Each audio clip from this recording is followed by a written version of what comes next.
Se on rankkaa oikeasti joillekin nuorille kasvattaa.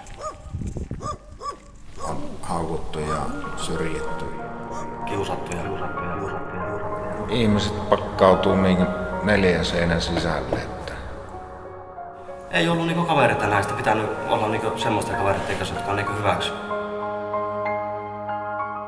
Mä matalalta lähettää, mutta ylöspäin.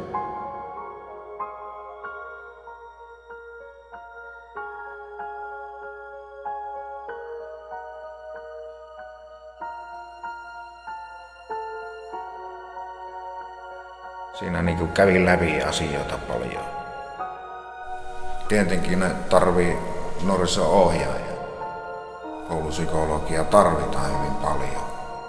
Sehän on periaatteessa lähtökohtakin. Nuorissahan on tulevaisuus. Puhumalla ne asiat hoidetaan ja selviää.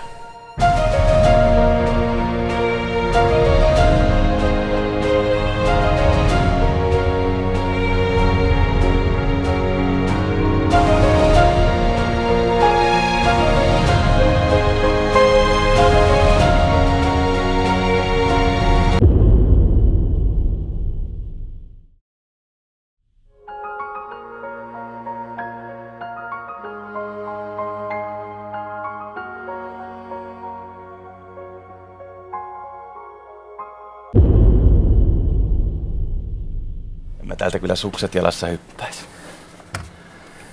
En mä hyppäis mitkään jalassa.